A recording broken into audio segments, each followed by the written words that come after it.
Hello everyone, आप सभी लोगों का स्वागत है टीचिंग परीक्षा के आज के इस वीडियो में, जिसके अंदर में फ्रेंड्स बीपीएससी टीआरई 4.0 के लिए एक विशेष श्रृंखला जो हमारी चल रही है उसको एक कदम और आगे बढ़ाएंगे। हम थोड़ा सा लेट हो गए, लेकिन फ्रेंड्स जल्दी से चलिए हमारे क्वेश्चंस की तरफ में हम लोग आगे बढ़ते हैं। इंपॉर्टेंट वाले क्वेश्चंस है, इंपॉर्टेंट वाली चीजें हम लोग यहाँ पर में समझेंगे, इंपॉर्टेंट टॉपिक्स। चलिए, तो देखिए कुछ ऐसे क्वेश्चन जो अक्सर एग्जाम के अंदर में आते हैं लेकिन बच्चे अक्सर नहीं कर पाते उनको, तो उन क्वेश्चंस को हम लोग देखेंगे। सबसे पहले जिन भी बच्चों ने सेशन को यहाँ पर में लाइक कर दिया उन सभी लोगों का बहुत बहुत शुक्रिया, क्योंकि ये वो लॉयल बच्चे हैं जो एनर्जी देते हैं इस सेशन को हमेशा, चाहे कितनी भी प्रॉब्लम्स हो, कितनी भी टेक्निकल इश्यूज हो, कोई भी चीज हो, कितने भी बिजी हो, हमें क्लास लेने के लिए प्रोत्साहित करते हैं। जल्दी जल्दी से शेयर कर देंगे, जहां भी शेयर कर सकते हो, टेलीग्राम, फेसबुक, व्हाट्सएप, इंस्टाग्राम। ठीक है, चलिए नाउ फ्रेंड, पहला क्वेश्चन आप लोगों के स्क्रीन के ऊपर में ये रहा, जल्दी से आप लोग देख लीजिए। यहाँ पर में बोला गया है कि लाल बहादुर शास्त्री जो है कब से कब तक भारत के प्रधानमंत्री रहे। अब देखिए फ्रेंड्स, भारत के प्रधानमंत्री के तौर पर वैसे देखा जाए तो ये सेकंड नंबर के जो है हमारे भारत के प्रधानमंत्री थे। ठीक है, सेकंड नंबर के प्रधानमंत्री लाल बहादुर शास्त्री जी कब से कब तक भारत के प्रधानमंत्री रहे, ये आप लोगों को बताना है। तो लाल बहादुर शास्त्री जो है फ्रेंड, जब जवाहरलाल नेहरू की मृत्यु हुई, पंडित जवाहरलाल नेहरू की मृत्यु हुई, ठीक है, तो उसके बाद में, ठीक है, लाल बहादुर शास्त्री जो है वो प्रधानमंत्री बने। हाँ, इस बीच में गुलजारी लाल नंदा, ठीक है, गुलजारी लाल नंदा, ये याद रखना आप लोगों ने। ठीक है, अंतरिम रूप से, ठीक है, आप लोग को ये याद रख सकते हो कि कार्यकारी प्रधानमंत्री, ठीक है, के रूप में उन्होंने काम किया। कार्यकारी प्रधानमंत्री मतलब होता है जो प्रधानमंत्री ना हो, बस प्रधानमंत्री का पद संभाले हुए, प्रधानमंत्री ना बना हुआ हो, क्योंकि प्रधानमंत्री का पद खाली नहीं रख सकते। तो जवाहरलाल नेहरू के बाद में लाल बहादुर शास्त्री प्रधानमंत्री बने। इस बीच में जो है 3-4 दिन का जो दिन समय था, उस दिन गुलजारी लाल नंदा जो है वो टेम्पररी रूप से प्रधानमंत्री का पद संभाले हुए थे। ठीक है, तो ये क्वेश्चन बन सकता है कि जवाहरलाल नेहरू की मृत्यु के बाद में, ठीक है, पंडित जवाहरलाल नेहरू की मृत्यु के बाद में लाल बहादुर शास्त्री के प्रधानमंत्री बनने तक, ठीक है, कार्यकारी प्रधानमंत्री का पद किसने संभाला था। ये प्रधानमंत्री का पद अपन नहीं गिनेंगे, इसको कार्यकारी प्रधानमंत्री बोलेंगे। ये 2 बार बने थे, ठीक है, गुलजारी लाल नंदा इस तरीके से। ठीक है, जवाहरलाल नेहरू की मृत्यु के बाद में और उसके बाद में गुलजारी लाल नंदा, ये लाल बहादुर शास्त्री की मृत्यु के बाद में भी ये बने थे। ठीक है, टेम्पररी प्रधानमंत्री। तो आंसर इसका ऑप्शन नंबर ए हो जाएगा, ये याद रखिएगा आप सभी के सभी। इंपॉर्टेंट पॉइंट है फ्रेंड्स, एग्जाम के अंदर में पूछा जा सकता है। ठीक है, जल्दी जल्दी से सेशन को लाइक एंड शेयर करते रहेंगे आप सभी लोग, ताकि इसी तरीके के और भी बहुत सारे जो इंटरेस्टिंग फैक्ट्स है, ठीक है, वो आप लोगों को करवा सके हम लोग। ओके, चलिए जी। और दूसरी चीज जो है फ्रेंड्स, आप लोगों को बता दूं कि आज ही के दिन जो है, ठीक है, आज ही के दिन उन्होंने जो है यहाँ पर में प्रधानमंत्री की शपथ ली थी। ठीक है, चलिए, तो आंसर जो है आप लोगों को ऑप्शन नंबर ए हो जाएगा, ये याद रख लीजिएगा। तो 9 जून 1964 से 11 जनवरी 1966 तक, उनकी मृत्यु तक वो दूसरे प्रधानमंत्री के रूप में कार्यरत रहे ये। ठीक है, 2 अक्टूबर को ही इनका जन्म हुआ था। मतलब किसके जन्मदिन के साथ में इनका जो है जन्मदिन आता है, ये आप लोग जल्दी बताइए यहाँ पर में, जल्दी जल्दी से। आप लोगों को बता दूं फ्रेंड्स कि हरित क्रांति किसके समय में हुई थी, ये बहुत ही इंपॉर्टेंट क्वेश्चन है। हरित क्रांति किसके समय में हुई थी, ठीक है, ग्रीन रिवॉल्यूशन तो किसके समय में हुआ था, श्वेत क्रांति किसके समय में हुई थी, ये क्वेश्चन बन सकता है। इनका छोटा सा कार्यकाल लगभग 2 साल का जो है फ्रेंड्स, इसके अंदर में ही, ठीक है, हरित क्रांति और श्वेत क्रांति को जो है उन्होंने किया था। जय जवान जय किसान का नारा इन्होंने दिया था। 1965 की पाकिस्तान की वॉर इन्हीं के समय में हुई थी, ये याद रखना आप लोगों ने। ताशकंद के अंदर में इनकी मृत्यु हुई थी, इंडिया पाकिस्तान का जो समझौता हो रहा था, ठीक है, ताशकंद उस समय का यूएसएसआर के अंदर में ये गए थे। ठीक है, लेकिन वहीं पर उनकी मृत्यु हो गई थी। ठीक है, तो हरित क्रांति किसके समय में हुई, श्वेत क्रांति किसके समय में हुई। हरित क्रांति खाद्यान्न या हमारे फूड के लिए इंपॉर्टेंट है, और श्वेत क्रांति जो मिल्क प्रोडक्शन है उसके लिए है। ठीक है, नाउ नेक्स्ट क्वेश्चन की तरफ में आगे बढ़ते हैं फ्रेंड्स। आप लोगों से, who among the following advise that the Indian national Congress should be disbanded. मतलब इंडियन नेशनल कांग्रेस को क्या कर देना चाहिए, भंग कर देना चाहिए। भारतीय राष्ट्रीय कांग्रेस को भंग कर देना चाहिए आजादी के बाद में। ये किसने कहा था कि भारतीय राष्ट्रीय कांग्रेस का काम खत्म हो गया, उसका काम था आजादी दिलाना, एक राजनीतिक दल के रूप में अब इसको खत्म कर देना चाहिए। ठीक है, ये केवल और केवल एक समाज सेवा के लिए काम करनी चाहिए संस्था। किसने कहा था ये, ठीक है, तो ये भी एक इंपॉर्टेंट क्वेश्चन है फ्रेंड्स, ये कहा था, ठीक है, महात्मा गांधी ने। आंसर इसका ऑप्शन नंबर डी हो जाएगा, ये याद रखना है आप लोगों ने। महात्मा गांधी का कहना था 1947 में जब आजादी मिल गई, तो उनका कहना था कि अब कांग्रेस को राजनीतिक जो है पार्टी के रूप में काम नहीं करना चाहिए, चुनाव वगैरह नहीं लड़ना चाहिए। ठीक है, दूसरी जो पार्टीज है वो बनाए और उसके रूप में काम करे। कांग्रेस को क्या किया जाए, कांग्रेस को जो है केवल और केवल, ठीक है, समाज सेवा के लिए काम करना चाहिए, ऐसा एमके गांधी का कहना था। ठीक है, लेकिन ऑब्वियसली बात है वैसा हुआ नहीं, अभी भी कांग्रेस काम कर रही है। चलिए, तो D is the correct answer. Now friend, next question की तरफ में आगे बढ़ते हैं। देखिए, ये बड़ा ही इंपॉर्टेंट क्वेश्चन है। ठीक है, अब यहाँ पर मैं आप लोग देखिए कि कौन सा वाला सही तरीके से सुमेलित नहीं है, कौन सा वाला सही तरीके से करेक्टली मैच नहीं है, ये आपको बताना था। देखिए, अगर मैं बात करूं आप लोगों से, ठीक है, आर्टिकल नंबर 40 की बात करें अगर हम लोग, ठीक है, तो इसके अंदर में ग्राम पंचायतों के बारे में बात की गई है, ये तो बिल्कुल सही है। ठीक है, ये बिल्कुल सही है। ठीक है, मैंने आपको बताया था कि 4 और 4 मतलब एक जैसे है ना, 4 भी और 4 दोनों समान है, तो यूनिफॉर्म सिविल कोड, समान नागरिक संहिता कि शादी ब्याह के मामले में, ठीक है, प्रॉपर्टी इनहेरिटेंस के मामले में पूरे देश में समान कानून होना चाहिए। अभी अभी हमारे देश में अलग अलग कानून है अलग अलग धर्मों के लिए। ठीक है, क्रिमिनल कानून तो सेम है सबके लिए, लेकिन धर्म धर्म के मामले में ठीक है सबके अलग अलग कानून है। तो यूनिफॉर्म सिविल कोड लाने की कोशिश करनी है। ठीक है, वैसे गोवा में पहले से था, अभी उत्तराखंड जो है उसने यूनिफॉर्म सिविल कोड लागू किया अपने यहाँ पर में, उत्तराखंड सरकार ने। ठीक है, अभी लेकिन पूरे देश में लागू नहीं है। तो यूनिफॉर्म सिविल कोड लेकर आने की कोशिश करनी है, ये बात की गई थी 44वें नंबर के आर्टिकल में, ये भी बिल्कुल सही है। ठीक है, अब देखिए 4 बीज डालोगे तो 8 जो है बीज बन जाएंगे। ठीक है, 4 जो है बकरे बकरी पालोगे तो 8 बकरे बकरियां हो जाएंगे। ठीक है, 4 पशु पालोगे तो 8 पशु, मतलब ठीक है एग्रीकल्चर, ठीक है, दिन दुगनी रात चौगनी तरक्की करेंगे एग्रीकल्चर और एनिमल हस्बेंड्री, मतलब पशुपालन के अंदर में। तो ये आपका 48वें नंबर का जो आर्टिकल है एग्रीकल्चर और एनिमल हस्बेंड्री, कृषि और पशुपालन से रिलेटेड है, ना कि आपका separation of judiciary and from execution. ठीक है, तो सेपरेशन जो है ना यहाँ पर में आपका, ये आपका आर्टिकल नंबर 50 के अंदर में दिया हुआ है, separation of judiciary from execution, executive से, एग्जीक्यूटिव और जुडिशरी के बीच में पावर का बैलेंस होना चाहिए। ठीक है, डिस्ट्रीब्यूशन ऑफ पावर, वो आर्टिकल नंबर 50 में। आर्टिकल नंबर 48 क्या कहता है, एग्रीकल्चर और एनिमल हस्बेंड्री। तो ये आप लोगों का गलत है। बाकी जो है आर्टिकल नंबर 39A के अंदर में आपका equal justice and free legal aid के बारे में बात की गई है कि अगर कोई व्यक्ति जो है वो कानूनी रूप से सक्षम नहीं है या फिर वो वकील का पैसा नहीं अफोर्ड कर सकता या अपनी लड़ाई नहीं लड़ सकता, तो सरकार उसकी मदद करेगी। ठीक है, कानूनी तौर पर उसकी मदद करेगी, उसको लीगल एडवाइस देंगी। तो आर्टिकल नंबर 39A इस बारे में बात करता है। ठीक है, तो ये पहले 3 सही है, चौथा वाला गलत है। चलिए जल्दी बताइए चौथा वाला जो है आर्टिकल नंबर 48 आपको क्या समझ में आया। ठीक है, और separation of judiciary and execution, ठीक है, सेपरेशन ऑफ पावर 50-50 बांट दो, तो आर्टिकल नंबर 50 के अंदर में ये याद रखना था आप लोगों ने। ठीक है, separation of power article number 50 के अंदर में, ये वाला आर्टिकल नंबर 50 में लिख दो, कमेंट के अंदर में लिख दो ताकि आप लोगों को याद हो जाए। चलिए नेक्स्ट क्वेश्चन की तरफ में आगे बढ़ते हैं हम लोग फ्रेंड्स। हमारे आपको बता रहे हैं 2011 की जनगणना के अनुसार भारत में निम्नलिखित राज्यों में से सबसे अधिक जनसंख्या घनत्व वाला राज्य कौन सा था। बहुत इंपॉर्टेंट क्वेश्चन है फ्रेंड्स। ठीक है, और 2011 की जनगणना के अनुसार सबसे अधिक जनसंख्या घनत्व का मतलब कि एरिया, ठीक है, कम एरिया और ज्यादा जनसंख्या। ठीक है, तो हर 1 किलोमीटर के बक्से के अंदर में, ठीक है, हर 1 किलोमीटर का अगर एक बक्सा बना दिया जाए, ठीक है, स्क्वायर बना दिया जाए, तो उसमें कितने लोग रहते हैं। ठीक है, तो ये सबसे ज्यादा जो है फ्रेंड्स ये किसके अंदर में है, ओके, ये याद रखना है, बिहार के अंदर में। ओके, तो बिहार जो है फ्रेंड सबसे ज्यादा जनसंख्या घनत्व वाला राज्य है, 1106 जो है इसका जनसंख्या घनत्व है। मतलब हर 1 किलोमीटर का अगर बक्सा बनाएंगे तो 1106 लोग ऑन एन एवरेज उसके अंदर में रहते होंगे। ठीक है, ये इसका बेसिकली एक लॉजिक है। ठीक है, चलिए जल्दी जल्दी से एक बार सेशन को लाइक एंड शेयर करते रहेंगे जितने भी लोग देख रहे हैं, और जिन बच्चों ने सेशन को लाइक कर दिया एक बार वो भी हाथ ऊपर कर दीजिए ताकि हम लोग इस तरह के और भी बहुत सारे जो है क्वेश्चन कर सके यहाँ पर में। किस फसल के उत्पादन में बिहार प्रदेश देश का नेतृत्व करता है। कितने लोग कल रात के सेशन के अंदर में थे, जल्दी बताइए। पेड क्लास के अंदर में कल कितने लोग थे, कल रात में हम लोगों ने किया हुआ है। ठीक है, अलग अलग डिस्ट्रिक्ट, जल्दी बताइए केसर पेड़ा कहाँ का है, केसर पेड़ा जल्दी बताना है आप लोगों ने, केसर पेड़ा कहाँ का फेमस है, कौन से डिस्ट्रिक्ट का फेमस है, जल्दी जल्दी से बताएंगे आप सभी के सभी। केसर पेड़ा। सत्तू का शरबत कहाँ का फेमस है, सत्तू का शरबत, सत्तू शरबत, ठीक है, कौन से 2 जगह है जहां पर में सत्तू का शरबत जो है वो फेमस है।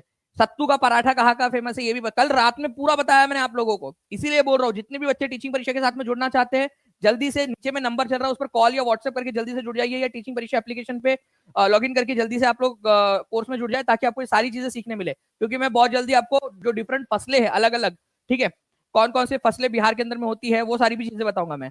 ठीक है, अगर मैं आलू की बात करूं तो आलू का चालू बेटा, ठीक है, यूपी के अंदर में सबसे टॉप है, यूपी पहले नंबर पे है। ठीक है, प्याज की बात करेंगे तो महाराष्ट्र पहले नंबर पे है। बैगन की बात करेंगे, ठीक है, तो वेस्ट बंगाल पहले नंबर पे, फूल गोभी के अंदर में भी वेस्ट बंगाल पहले नंबर पे है। ठीक है, तो किस फसल के उत्पादन में बिहार प्रदेश सबसे ऊपर है, तो इनमें से कोई नहीं, ऊपर इनमें से कोई नहीं, आंसर इसका ऑप्शन नंबर ई होगा। ठीक है, बीपीएससी एएओ एग्जाम के अंदर में आया हुआ है, इसीलिए बोल रहा हूँ कि जो 10,000 प्लस क्वेश्चन दिए वो भी आप लोगों के लिए बहुत ज्यादा इंपॉर्टेंट है। ठीक है, तो आंसर क्या हो जाएगा आप लोगों का, आंसर हो जाएगा फ्रेंड्स, ठीक है, ऊपर में से कोई नहीं। मैंने आप लोगों को कल रात में ये भी बताया कि कौन कौन सी चीजों में फिर जो है बिहार आगे है। अब देखिए यहाँ पर मैं ये कल की पेड क्लास आप देख सकते हो। ठीक है, ये देखिए आप लोग, ये आप लोगों को दिखाई दे रहा है यहाँ पर में, ये कल क्लास में पूरा का पूरा करवाया है मैंने। ठीक है, कि कौन कौन किस किस के मामले में आगे है, बिहार कौन से नंबर पे, पूरी की सारी चीजें बताइए। ये पेड क्लास का कल का स्क्रीनशॉट। ठीक है, चलिए आगे बढ़े हम लोग फ्रेंड्स। यहाँ पर मैं आप लोगों को बताना है कि किस राज्य या राज्यों ने पंचायती राज संस्थाओं में स्त्रियों के 50% आरक्षण को वैध किया है। मतलब कि पंचायतों के अंदर में, पंचायती राज व्यवस्था में 50% आरक्षण महिलाओं का रहेगा। ठीक है, स्त्रियों का या महिलाओं का रहेगा। भाई सबसे पहला ही बिहार था। ठीक है, सबसे पहला था बिहार जिसने इसको लागू किया था 2006 में, कि भाई महिलाओं को पंचायती राज के अंदर में 50% आरक्षण मिलेगा। ठीक है, तो बिहार तो होना ही चाहिए। जहां पर में वन नहीं है उसको काट दो, ये यहाँ नहीं है, यहाँ नहीं है। ठीक है, वैध किया है, यहां पर में भी वन नहीं है। तो जब वन है ही नहीं वहां पर में, तो कैसे हो सकता है? आप लोग देखिए एग्जामिनर, ठीक है, भगवान जो है इसका भला करे, तो बताइए 50% आरक्षण को वैध किया है, तो बिहार ने तो सबसे पहले किया है, तो वन जब ए है ही नहीं वहां पर में, तो आंसर कैसे हो सकता है? यहाँ पर में आप देखिए ना इधर में। ओके, हाँ, none of the above answer हो सकता है। ठीक है, नन ऑफ दी अबव, ये समझ लीजिए आप लोग। तो इसको समझना है आप लोगों ने कि क्या इसका आंसर होने की संभावना है, ज्यादा संभावना किस चीज की है।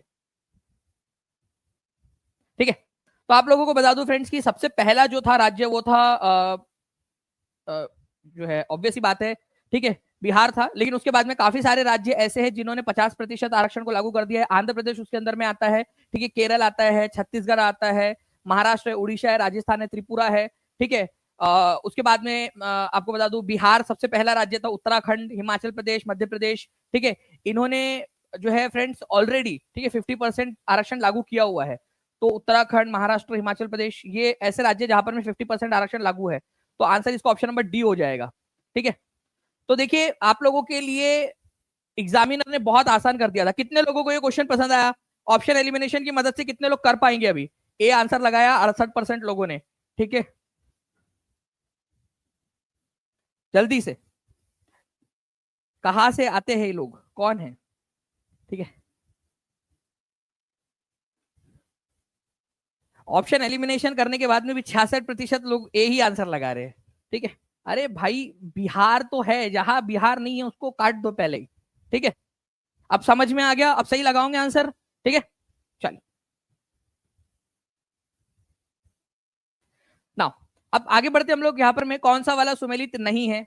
ठीक है, मिट्टी और राज्य, एल्यूवियल सॉइल, जलोढ़ मिट्टी। भाई जलोढ़ मिट्टी का मतलब होता है जो नदियों की वजह से बनती है, नदियों में बाढ़ आती है। ठीक है, नदियों में बाढ़ है। ठीक है, तो है, ठीक है, नदियों के अंदर में बाढ़ वगैरह आती है जिसकी वजह से जो मिट्टी है वो फैल जाती है, जो नदी ने अपने साथ में बहाकर लेकर आई थी। ठीक है, ये बहुत उपजाऊ मिट्टी होती है, एल्यूवियल सॉइल, जलोढ़ मिट्टी। ठीक है, उत्तर प्रदेश में पाई जाती है। ठीक है, बिल्कुल सही बात है जी, पाई जाती है। काली मिट्टी जो है महाराष्ट्र के अंदर में पाई जाती है, कि बिल्कुल पाई जाती है। ठीक है, ये बिल्कुल सही बात है आप लोगों की। उसके बाद में जो है फ्रेंड्स आप लोगों का नेक्स्ट जो है, ठीक है, आप लोग बताएंगे जल्दी जल्दी से, जस्ट अ सेकंड, आप लोग जल्दी से आंसर करिए।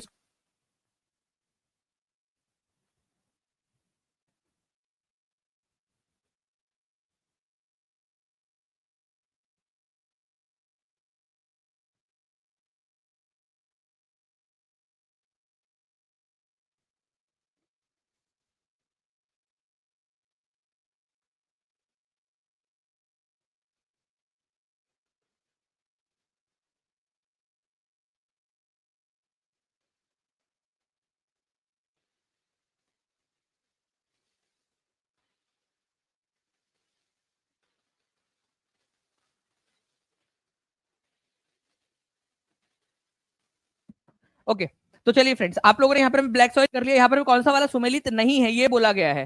ठीक है, तो आप लोग बताते जाइए यहाँ पर में। ठीक है, काली मिट्टी है। लेटेराइट मिट्टी की बात करेंगे हम लोग फ्रेंड्स, तो लेटेराइट सॉइल जो है आप लोगों का, ये आप लोग बिहार के अंदर में जो है ये नहीं मिलती है। बिहार के अंदर में आप लोगों को मेनली जो मिलेगा वो मिलेगी फ्रेंड्स आपकी जलोढ़ मिट्टी। ठीक है, बहुत आय मात्रा के अंदर में। ठीक है, तो आंसर जो है आप लोगों को ऑप्शन नंबर सी हो जाएगा। ठीक है, क्योंकि ये जो है वो सही मैच नहीं है। ठीक है, ये सही मैच नहीं है।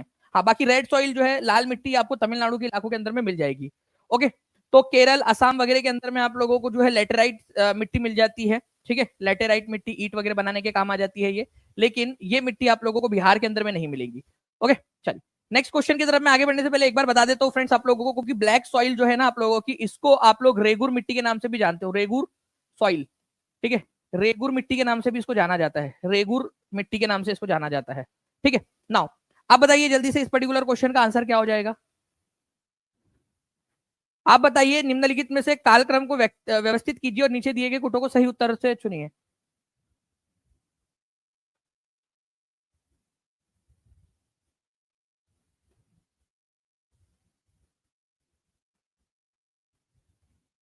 बताइए जल्दी जल्दी से इस पर्टिकुलर क्वेश्चन का आंसर क्या होने वाला है?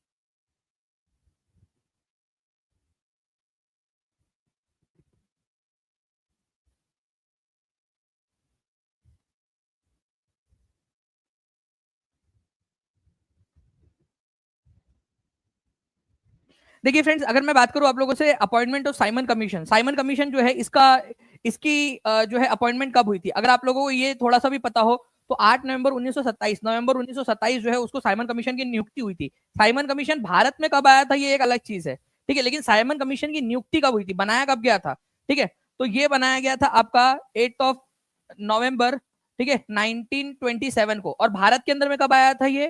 फरवरी 1928 के अंदर में।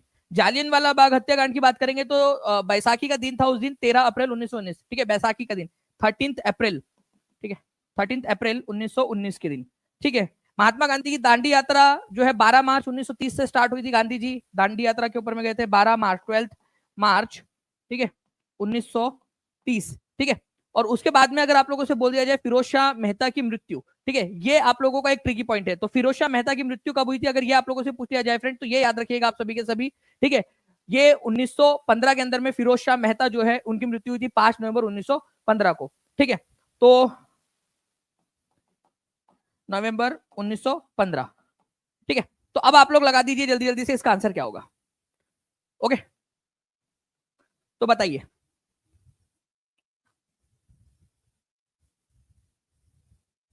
देखिए अगर हम लोग बात करेंगे फ्रेंड सबसे पहले, ठीक है, आप लोगों का क्या होगा, 1915 सबसे पहले आएगा, सबसे पहले, ठीक है, 4 सबसे पहले आएगा फिरोज शाह मेहता वाला, ठीक है, 1915, ठीक है। उसके बाद में 1919 वाला जो है वो आना चाहिए, जालियन वाला बाग हत्याकांड, सेकंड नंबर का दिया हुआ है बिल्कुल, ठीक है। उसके बाद में आना चाहिए आप लोगों का साइमन कमीशन की नियुक्ति 1927 के अंदर में 1, जी हाँ दिया हुआ है। और फिर सबसे लास्ट में आना चाहिए 3, ठीक है। तो ए इज द करेक्ट आंसर। कितने लोगों को समझ में आ गया? कितने लोग कर लेंगे अब इस क्वेश्चन का आंसर? जल्दी जल्दी से बताइए, ठीक है, फास्ट, एकदम स्पीड में। और जल्दी से सेशन को लाइक एंड शेयर करते रहेंगे फ्रेंड्स, अगर आप चाहते हो कि ऐसे ही और भी बहुत सारे क्वेश्चंस मैं आप लोगों को करवाता रहूं, ठीक है। एक बार लिख देंगे जल्दी जल्दी से, क्योंकि ये क्वेश्चन इंपॉर्टेंट है, इसका स्क्रीनशॉट ले लीजिए, ये क्वेश्चन एग्जाम के अंदर में आने की संभावना है किसी भी तरीके से, या हो सकता है इससे रिलेटेड क्वेश्चन जो है आप लोगों से पूछ लिए जाए, ठीक है, इससे रिलेटेड वाले पॉइंट आप लोगों से पूछे जा सकते हैं, ध्यान रखिए आप लोग, इंपॉर्टेंट है ये, ठीक है। तो प्लीज इस पर्टिकुलर पॉइंट को याद रखना है आप लोगों ने। नेक्स्ट क्वेश्चन की तरफ में आगे बढ़ते हम लोग, ठीक है। नाउ फ्रेंड्स अब देखिए यहां पर मैं एक इंपॉर्टेंट वाला क्वेश्चन आप लोगों का, ठीक है, संविधान के अनुच्छेद 142 से सर्वोच्च न्यायालय को क्या अधिकार प्राप्त होता है, ठीक है। तो देखिए अगर मैं बात करूं फ्रेंड संविधान के अनुच्छेद 142 के अंदर में सर्वोच्च न्यायालय को क्या अधिकार प्राप्त होता है, इंपॉर्टेंट आर्टिकल है, इंपॉर्टेंट आर्टिकल। मैं बहुत जल्दी, ठीक है, टॉप 20 आर्टिकल्स की एक क्लास लेने वाला हूं, ठीक है, ये याद रखिएगा आप लोग, ठीक है। अब अगर यहाँ पर मैं जो है जो स्टूडेंट्स है, अगर मैक्सिमम आप लोगों का रिस्पांस मिलता है, जिस दिन हम लोग जो है यहाँ पर 5000 जो स्टूडेंट्स है उसको क्रॉस कर लेते हैं, मैं आपको बता रहा हूँ कि टॉप 20 आर्टिकल्स जो आपके एग्जाम में पूछे जाते हैं, बार बार पूछे जाते हैं, वो क्वेश्चंस के साथ में मैं आप लोगों को करवा के दूंगा। तो जल्दी जल्दी से लाइक एंड शेयर करते रहेंगे सभी के सभी बच्चे। तो देखिए अगर अनुच्छेद 142 की बात करूं मैं, तो अनुच्छेद 142 सुप्रीम कोर्ट को, ठीक है, सर्वोच्च न्यायालय को यह अधिकार देता है कि अगर अगर उनको लगता है कि नेचुरल जस्टिस को अटेन करने के लिए, मतलब कि न्याय को अटेन करने के लिए कोई भी फैसला देने की जरूरत है, कोई भी मतलब कोई भी फैसला, ठीक है, किसी भी तरीके का फैसला जो है देने की जरूरत है वो दे सकता है बिना किसी रोक टोक के, मतलब उसको सुप्रीम अधिकार दे दिया गया। आर्टिकल नंबर 142 इज सुप्रीम, वो कुछ भी कर सकता है, लिटरली कुछ भी, ठीक है। आर्टिकल नंबर 142 पे कोई रोक टोक नहीं है। अगर उसको लगता है कि कोई कानून जो है उसके अंदर में चेंजेस करने कर दो, उसको लगता है कि भाई कोई मंत्री को पद से हटाना हटा दो, अगर उसको लगता है कि किसी मामले में जो है अपनी नाक घुसानी है मतलब नाक घुसानी अंदर से टांग अड़ानी है, इंटरफेयर करना है, ठीक है, कर दो। ओके, तो आर्टिकल नंबर 142 जो है अगर जो है कंप्लीट जस्टिस हासिल करने के लिए, ठीक है, कंप्लीट जस्टिस देने के लिए, न्याय हासिल करने के लिए अगर कोई भी कदम उठाना पड़े तो सुप्रीम कोर्ट को अनलिमिटेड पावर है, एनी डिक्री और ऑर्डर, ठीक है, जो कंप्लीट जस्टिस के लिए जरूरी हो, ठीक है। चलिए समझ में आ गया आप लोगों को, तो आंसर इसका ऑप्शन नंबर बी हो जाएगा। ओके, चलिए भारत के संविधान का कौन सा अनुच्छेद सर्वोच्च न्यायालय को, अब देखिए फ्रेंड्स ये क्वेश्चन आप लोगों का किया था, इसका आंसर ऑप्शन नंबर बी था, ठीक है, जिसका आंसर आप लोगों को ऑलरेडी दिख भी रहा था यहाँ पर मैं, ठीक है, इसीलिए इतने सारे बच्चों ने आंसर लगा दिया, 82% लोगों ने, ठीक है। मैं वही सोचूं कि इतने सारे बच्चे इतने होशियार कैसे, ठीक है, चलो अच्छी बात है, मतलब चीटिंग करके भी कर लेते हैं यहाँ पर। आर्टिकल नंबर 32 जो है वो फंडामेंटल राइट की रक्षा करने के लिए है वो, ठीक है, लेकिन ये किसी भी चीज की रक्षा करने, कुछ भी करने के लिए कुछ भी कर सकता है यहाँ पर। ओके, नाउ फ्रेंड्स एक क्वेश्चन और देखिए यहाँ पर मैं, SSC graduate level previous paper जो आपका सीजीएल का पेपर है ये, ठीक है, बताइए जल्दी से इसका आंसर क्या होगा। इसको लगा डाला तो आपकी लाइव झिंगा लाला, ठीक है, बताओ जल्दी जल्दी से इसका आंसर क्या होने वाला है। यहाँ क्या बोला है कि भारत के संविधान ने, ठीक है, कौन सा अनुच्छेद है जिसमें सुप्रीम कोर्ट को कोई भी आदेश या फैसला पारित करने का अधिकार दिया, पूर्ण अधिकार दिया है कि बेल कोई फर्क नहीं पड़ता कि तुम कौन सा जो है यहाँ पर मैं फैसला दे रहे हो, दो पूरा पूर्ण न्याय हासिल करने के लिए कुछ भी दे सकते हैं जो भी उसको उचित लगे। तो आर्टिकल नंबर 142 जो है ये दे बोलता है, ये याद रखना है आप सभी लोगों ने। कितने बच्चे चाहते हैं कि मैं टॉप 20 आर्टिकल्स जो है आप लोगों के जो एग्जाम के अंदर में पूछे जा सकते हैं उनकी क्लास लो, एक बार हाथ ऊपर करके बता दीजिए, ठीक है। और जितने भी बच्चे जिन्होंने सेशन को लाइक कर दिया वो लोग भी हाथ ऊपर कर देंगे एक बार जल्दी से, ताकि मैं समझ जाऊं कि आप लोग जो है इंटरेस्टेड है और भी बहुत सारे इस तरीके के क्वेश्चंस के अंदर में, ठीक है। यहां भी आंसर दिख रहा है, यहां भी आंसर दिख रहा है, बढ़िया है, ठीक है। चलिए इंजॉय। देखिए फ्रेंड्स यहाँ पर मैं बिहार समाजवादी पार्टी, ठीक है, बिहार जो है सोशलिस्ट पार्टी का गठन 1931 में हुआ था, ठीक है, किन्होंने किया था। और आपको बता दूं कि हमने जो है एक पूरा का पूरा क्वेश्चन जो है बैंक टीचिंग परीक्षा ने बनाया हुआ है, ठीक है, जिसके अंदर में हमने जो भी क्वेश्चंस आप लोगों के अलग अलग एग्जाम्स में आए हैं वो आप लोगों को इवन कई सारे प्रोवाइड भी किया, आपको बीपीएससी वाले तो पूरे प्रोवाइड किए थे, 67वीं बीपीएससी के अंदर में क्वेश्चन आया था, ठीक है, 67वीं बीपीएससी जो है आप लोगों का 2019 में हुआ उसके अंदर में क्वेश्चन आया, ठीक है, 64वीं बीपीएससी के एग्जाम के अंदर में क्वेश्चन आया, बीपीएससी टीचर 2023 के अंदर में आपको आया ये क्वेश्चन, बीपीएससी सांख्यिकी अधिकारी के एग्जाम में भी क्वेश्चन आया था। इसीलिए टीचिंग परीक्षा इज द बेस्ट इंस्टीट्यूट जो पूरा रिसर्च के साथ में आपको पढ़ा रहा है, ठीक है। तो फ्रेंड्स यहाँ पर में इसका आंसर क्या हो जाएगा कि बिहार सोशलिस्ट पार्टी जो है इसका गठन किसके द्वारा किया गया था ये आपको बताना है।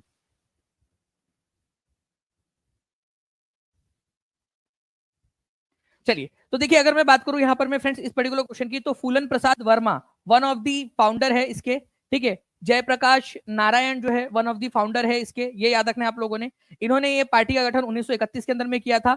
और बेसिकली जो श्रमिक जो है सरकार के द्वारा जो लेबर लोग थे उनके आंदोलन का जो विरोध किया जा रहा था, कृषिकों के ऊपर में, फार्मर्स के ऊपर में जो अत्याचार हो रहा था, राजनीतिक जो कैदी थे उनका उनके साथ में दुर्व्यवहार हो रहा था, उसके विचारों को उन्होंने यहाँ पर में जो है उसको ऊपर उठाया था उन्होंने, ठीक है। बाद में 1934 में जाकर इसकी ऑफिशियल, ठीक है, ऑफिशियल इसकी स्थापना हुई 1934 में, लेकिन एक्चुअल में इसकी स्थापना जो है फ्रेंड्स ये याद रखना है आप लोगों ने, ठीक है, वो की गई थी 1931 के अंदर में अनौपचारिक रूप से।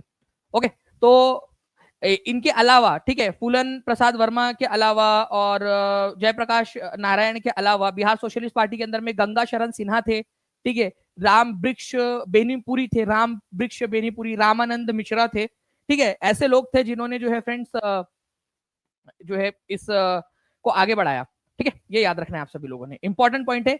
इसकी अनौपचारिक रूप से जो स्थापना है वो हुई थी 1931 में, बाद में इसका नाम किया गया बिहार कांग्रेस सोशलिस्ट पार्टी, ठीक है, 1934 के अंदर में। तो बिहार सोशलिस्ट पार्टी की अगर बात की जाए तो ये हुई थी 1931 में, इसी का नाम बाद में जो है बिहार कांग्रेस सोशलिस्ट पार्टी कर दिया गया, बिहार कांग्रेस, ठीक है, कांग्रेस, ठीक है, socialist Samajwadi party socialist party कब किया गया 1934 के अंदर में, 1934 में बिहार कांग्रेस सोशलिस्ट पार्टी इसका नाम कर दिया गया, ठीक है। नेक्स्ट क्वेश्चन की तरफ में आगे बढ़ते हैं फ्रेंड्स, संविधान सभा के चुनाव कब हुए थे। इंपॉर्टेंट और एक अच्छा क्वेश्चन जो है, हाई लेवल क्वेश्चन आप लोगों का, ठीक है, ये बिहार पुलिस, ठीक है, कांस्टेबल के अंदर में क्वेश्चन आया हुआ है, ठीक है, 2024 के अंदर में। तो संविधान सभा के चुनाव, देखिए संविधान सभा जो है ना ये हमारे आजाद भारत के लिए संविधान बनाने के लिए, ठीक है, चुनी गई एक सभा थी, जिसके अंदर में जो है ओरिजिनली 389 लोग थे, लेकिन पाकिस्तान अलग हो जाने के बाद में केवल 299 लोग बचे भारत की संविधान सभा के अंदर में, पाकिस्तान अलग हो जाने के बाद। तो ये संविधान सभा के लिए जो लोगों का चुनाव हुआ था, डायरेक्ट चुनाव तो हुआ नहीं था, अलग अलग राज्यों की जो विधानसभाएं थी उन्होंने चुनाव किया था। तो ये चुनाव जो है ये हुए कब थे, ठीक है। तो संविधान सभा बनाने के लिए, संविधान बनाने के लिए जो सभा थी उसमें कौन कौन से लोग जो है ये यहाँ रहेंगे जो मिलकर संविधान बनाएंगे, उन लोगों का चुनाव जो है वो जुलाई 1946 के अंदर में हुआ था। संविधान सभा की पहली बैठक कब हुई थी, फर्स्ट मीटिंग, ये क्वेश्चन बन सकता है आप लोगों से। तो पहली बैठक जो है ये हुई थी 9 दिसंबर, ठीक है, 1946 को। प्लीज ये भी याद रख लीजिएगा आप लोग, ठीक है। संविधान सभा का चुनाव जो है ये हुआ था 1946, जुलाई 1946 के अंदर में चुनाव हुआ था कि कौन कौन लोग रहेंगे इसके अंदर में, संविधान सभा के अंदर में, ठीक है। संविधान सभा के सदस्यों का चुनाव जो है ये किसके द्वारा किया गया था, ये किया गया था अलग अलग प्रांतों की विधानसभाओं के द्वारा। क्या डायरेक्ट जनता ने इसमें पार्टिसिपेट किया था?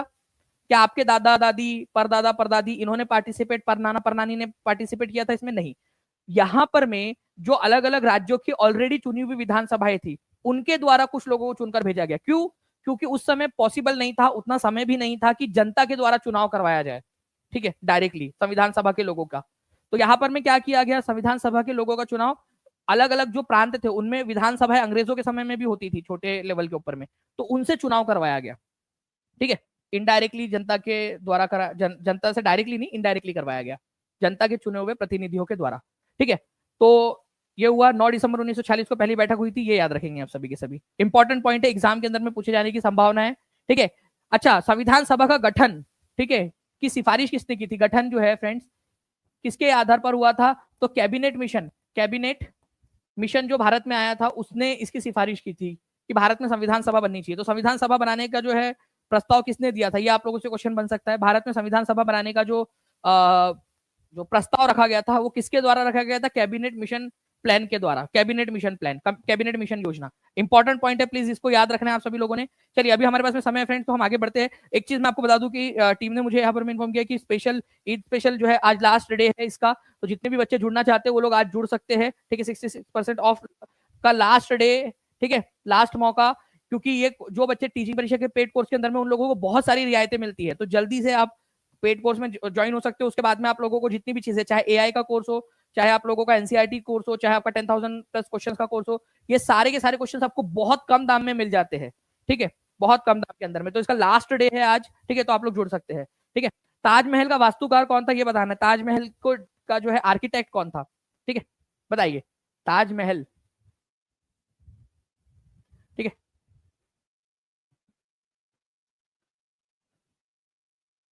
जी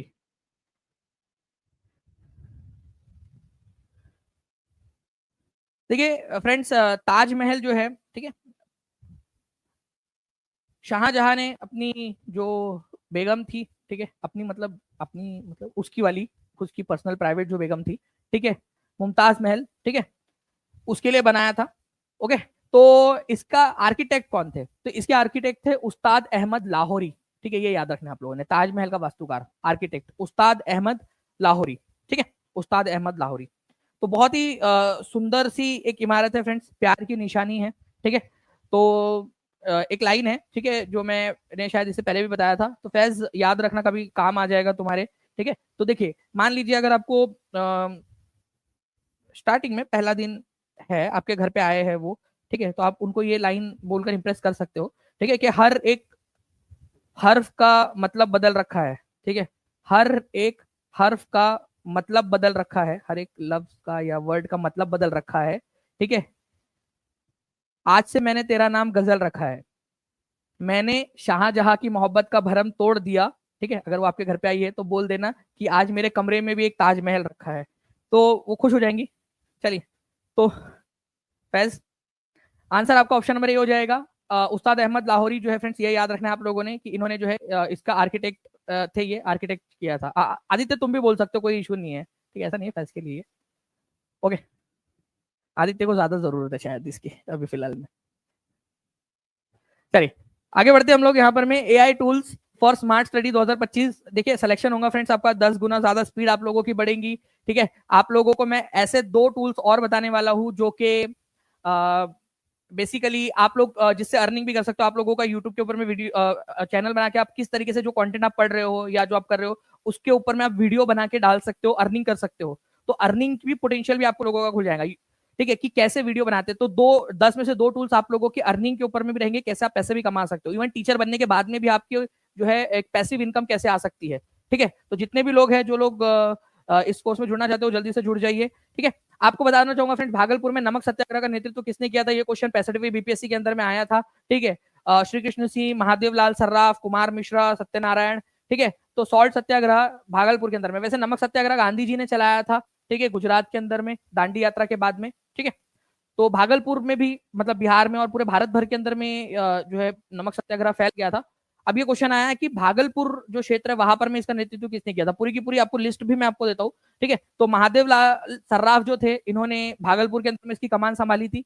अगर मैं बात करूं चंपारण में किसने करी थी, तो विपिन बिहारी वर्मा, ठीक है। आप लोगों से हाजीपुर के अंदर में पूछा जा सकता है, भरत मिश्र। पटना के अंदर में अंबिका कांत सिंह जो है, इन्होंने इसकी कमान संभाली थी, ये याद रखना है आप लोगों ने, ठीक है। उसके बाद में जो है फ्रेंड्स, मुंगेर के अंदर में श्री कृष्ण सिंह थे, ठीक है। मुंगेर के अंदर में सत्यनारायण सिंह जो थे, उन्होंने दरभंगा के अंदर में कमान संभाली थी। मतलब अलग अलग जगहों के ऊपर में किसने नेतृत्व किया था, किसने लीडरशिप की थी, ठीक है। वैसे ही जैसे दरभंगा के अंदर में महादेव लाल सर्राफ ने किया था। तो ये डायरेक्ट क्वेश्चन ये भी रिपीट हो सकता है कि जो है भागलपुर के अंदर में किसने नेतृत्व किया था। तो भागलपुर के अंदर में सॉल्ट सत्याग्रह का जो है वो आप लोगों ने याद रखना है, महादेव लाल सर्राफ ने किया था। दरभंगा के अंदर में सत्यनारायण सिंह ने किया था, ठीक है। मुंगेर के अंदर में श्री कृष्ण सिंह थे। नाउ नेक्स्ट क्वेश्चन, दक्षिण गंगोत्री कहाँ स्थित है, ठीक है। ये बिहार टीचर के एग्जाम के अंदर में आया हुआ है और टीचिंग परीक्षा ने सारे क्वेश्चन आप लोगों को ऑलरेडी प्रोवाइड किए हुए हैं ऐप के ऊपर में, ठीक है। बताइए इसका आंसर क्या होगा।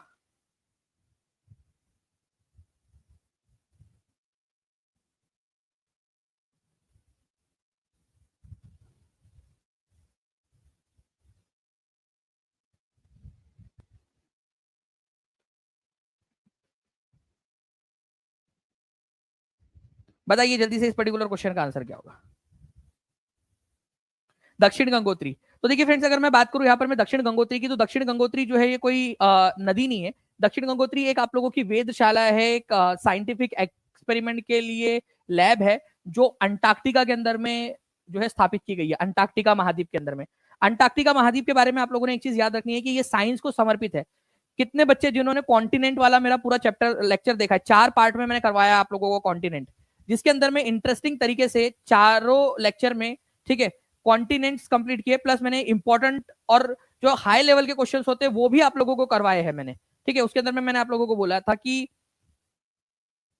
ओके 5 पार्ट में करवाया है, 4 पार्ट के अंदर में हम लोगों ने उसके वो किए हैं, और एक लेक्चर में हम लोग एक पार्ट में हमने पूरे एमसीक्यूज किए हैं, टफ वाले एमसीक्यूज, ठीक है, ठीक है। तो आंसर जो है फ्रेंड्स क्या हो जाएगा आप लोगों का, ऑप्शन नंबर बी हो जाएगा, अंटार्कटिका, ठीक है। चलिए नेक्स्ट क्वेश्चन की तरफ में आगे बढ़ते हैं, ठीक है। हमारे जो आप लोगों को पता होना चाहिए, अंटार्कटिका के अंदर में कोई भी प्रकार की स्थायी मानव निवास नहीं है। यहाँ पर में आपका नाना नानी, मामा मामी, मौसा मौसी, दादा दादी, किसी का घर यहाँ पर में नहीं होगा, ठीक है। कोई यहाँ बोल नहीं सकता कि मैं जो है यहाँ गया था करके, ठीक है, घूमने के लिए। दक्षिण गंगोत्री जो है फ्रेंड्स, ये याद रखना है आप लोगों ने, 1983 में लगाया गया था। मैत्री नाम से और भारती नाम से भी यहाँ पर में हमारे वेधशालाएं मौजूद है। ये पूरी तरह से साइंस को समर्पित है, ये याद रखना है आप लोगों ने, ठीक है। इसके बारे में पूरा डिटेल में हमने चर्चा की हुई है। अभी क्वेश्चन की तरफ में आ जाते हैं हम लोग, ठीक है। तो आपके पास में ये मैप पेड क्लास में भी दिया हुआ है आपके इसमें, कि किस तरीके से जो है ये अपना शेप भी चेंज करते रहता है। एक्टिव कॉन्टिनेंट इसको बोला जाता है, क्योंकि मौसम के हिसाब से इसका शेप भी चेंज होता रहता है। इनमें से बिहार के किस नेता ने हमोंड कमीशन के समक्ष रांची में प्रस्तुत होकर दलितों के लिए मताधिकार की मांग रखी थी। एक्चुअल में यहाँ पर में बात ये हो रही है फ्रेंड्स के एक हमोंड कमीशन था, ठीक है, उसके सामने ये प्रस्तुत हुए, ठीक है, और उन्होंने बोला कि दलितों को भी वोट देने का अधिकार होना चाहिए, ठीक है। तो दलितों के लिए लड़ाई लड़ने वाले बाबू जगजीवन राम, ठीक है, इन्होंने, ठीक है, रांची के अंदर में हमोंड जब कमीशन आया था उसके सामने प्रस्तुत हुए, और उन्होंने कहा कि भाई दलितों को भी वोट देने का अधिकार दिया जाए, ठीक है, क्योंकि उस समय रांची बिहार का ही हिस्सा था, ठीक है। तो ये याद रखना है आप लोगों ने। हमोंड कमीशन के सामने प्रस्तुत होकर किसने बात कही थी, बाबू जगजीवन राम ने। बीपीएससी सीडीपीओ का क्वेश्चन आया था, डायरेक्टली आप लोगों से पूछा जा सकता है। अब देखिए फ्रेंड, नेक्स्ट क्वेश्चन की तरफ में आगे बढ़ते हैं, क्योंकि समय की कमी है, 4 मिनट बचे हुए मेरे पास में। बाढ़ सुपर थर्मल पावर स्टेशन बीएसटीपीएस जो है कहां पर में लोकेटेड है, इसको very very very important question mark करो आप लोग फ्रेंड्स, ठीक है। जल्दी बताइए आप लोग की बाढ़ सुपर थर्मल पावर स्टेशन कहां पर में लोकेटेड है, ठीक है। तो ये बाढ़ सुपर थर्मल पावर स्टेशन जो है आपका बिजली उत्पादन के लिए, ठीक है, एक मेगा पावर प्रोजेक्ट है, ठीक है। और भारत का जो राष्ट्रीय ताप विद्युत निगम है इसके पास में मतलब उसका है ये, उसके स्वामित्व वाली कंपनी है ये। ठीक है, जल्दी बताइए आप लोग। तो आंसर क्या हो जाएगा आप लोगों का फ्रेंड्स, ये कहां पर में मौजूद है? ठीक है, तो बिहार के अंदर में मौजूद है। बिहार में भी कहां पर में मौजूद है, ये भी क्वेश्चन आप लोगों से पूछा जा सकता है। ठीक है, तो बिहार के अंदर में कहां पर में मौजूद है, तो पटना के अंदर में है, ये याद रखना है आप लोगों ने, पटना में बाढ़ थर्मल पावर स्टेशन। ये 63वीं बीपीएससी के अंदर में आया हुआ क्वेश्चन है, आप लोगों से आगे में भी पूछा जा सकता है। ठीक है, 2000 लाइक से हम लोग केवल और केवल 33 लाइक्स दूर है। जल्दी से सेशन को लाइक एंड शेयर करते रहेंगे आप सभी के सभी लोग। ठीक है, बिहार में रेल कोच फैक्ट्री का केंद्र कहां पर है, जल्दी से बताइए आप लोग। ठीक है, आप लोगों को बताना है, ठीक है, कि बिहार के अंदर में जो रेल कोच फैक्ट्री है बिहार में, वो कहां पर में बनती है, कहां पर में उसका केंद्र है।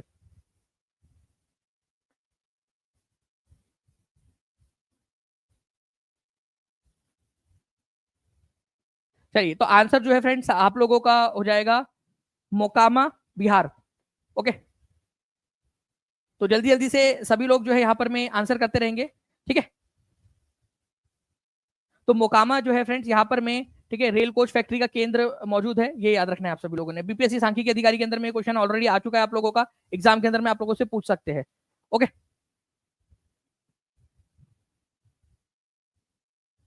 नेक्स्ट क्वेश्चन की तरफ में आगे बढ़ते हैं हम लोग यहाँ पर में। बिहार में दिसंबर 2020 में उद्घाटन हुए, ठीक है, कोइलबर पुल की लंबाई लगभग कितनी है, कोइलबर पुल। ठीक है, ये बताइए आप लोग। सबसे पहली बात तो आप लोगों को बताना है कि कोइलबर पुल जो है वो कौन से डिस्ट्रिक्ट के अंदर में है, कोइलबर पुल।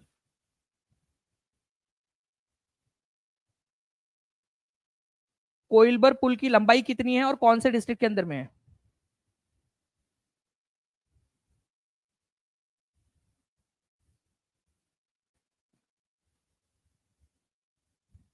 चलिए, तो देखिए फ्रेंड्स, आप लोगों को बता दूं कि ये कोइलबर जो ब्रिज है ये आप लोगों का भोजपुर के अंदर में आप लोगों को मिलेगा। ठीक है, और ये इसकी जो लंबाई है, ठीक है, ऑफिशियल तौर पर इसका उद्घाटन वैसे 2020 के अंदर में हो चुका था, लेकिन फिर भी ठीक है, इसके ऊपर में बेस्ड जो क्वेश्चन है वो बार बार आप लोगों से पूछे जाते हैं, तो इस वजह से आप लोगों ने याद रखना है। ठीक है, कि इसकी जो लंबाई है लगभग लगभग, ठीक है, यहाँ पर में, क्योंकि यहाँ पर में ना लगभग लंबाई पूछा है, अगर मैं आपको टू बी स्पेसिफिक बताऊं इसकी लंबाई, ठीक है, तो 1528 मीटर है।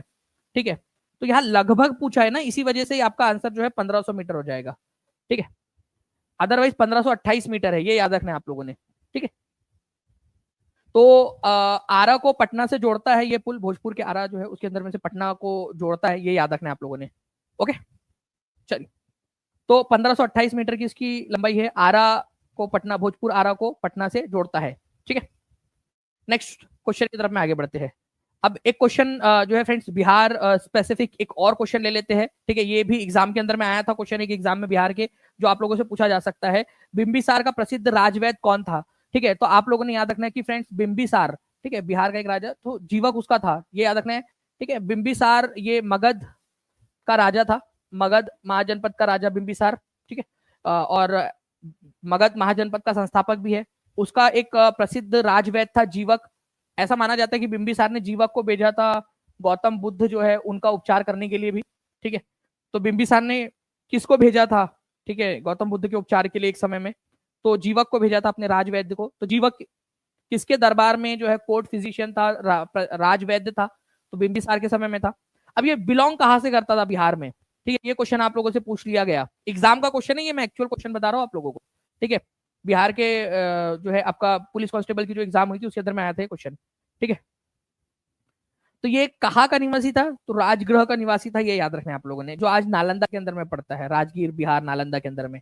ठीक है, तो राजगृह का निवासी था, ये इंपॉर्टेंट पॉइंट है आप लोगों का। ठीक है, तो मगध महाजनपद के संस्थापक बिंबिसार, उनका राजवैद्य था जीवक, इसी को भेजा था गौतम बुद्ध के पास में। ठीक है, जीवक को भेजा था बिंबिसार ने। ठीक है, तो अलग अलग तरीके से क्वेश्चन पूछा जा सकता है, ये याद रखना है आप लोगों ने। ठीक है, चलिए, हमारे पास में, चलिए 1 मिनट और थोड़ा सा उधार लेते हैं, जल्दी जल्दी से आप लोग सेशन को लाइक शेयर करते रहेंगे फ्रेंड्स। एक क्वेश्चन और है, मैं चाहता हूँ कि यार ये भी क्वेश्चन आप लोगों को करवा दिया जाए। ठीक है, देखिए ये भी क्वेश्चन एग्जाम के अंदर में आया हुआ है। आप लोगों में से जितने भी लोग मिथिला क्षेत्र से बिलोंग करते हैं, मिथिलांचल वाले क्षेत्र से बिलोंग करते हैं, उन लोगों को पता होगा इस त्योहार के बारे में। आप लोगों को बताना है कि समा, ठीक है, और चकेवा, ठीक है, समा चकेवा जो ये एक त्योहार है, सामा चकेवा, ये बिहार का कौन सा त्योहार है? ठीक है, ये कौन से रिश्तों को समर्पित है ये सामा चकेवा बिहार? ठीक है, जल्दी जल्दी से बताइए आप लोग। देखिए जितने भी लोग हैं यहाँ पर मैं मिथिलांचल वाले क्षेत्र से बिलोंग करते हैं वो लोग आंसर कर भी रहे हैं, एकदम स्पीड में आंसर आप लोगों के आ रहे हैं। ठीक है, अगर मैं बताऊं आप लोगों से फ्रेंड, सामा चकेवा जो है ये भाई बहन का त्योहार है। ठीक है, भाई बहन को समर्पित ये त्योहार है। एक्चुअली ऐसा माना जाता है कि सामा चकेवा की कथा जो है वो श्री कृष्ण की जो बेटी थी, ठीक है, सामा, ठीक है, और उनका जो भाई था सांब, ठीक है, उनसे जुड़ी हुई है। ठीक है, तो एक मतलब पुरानी कथा है, ठीक है, उसके ऊपर में आधारित ये त्योहार है। ठीक है, सामा चकेवा।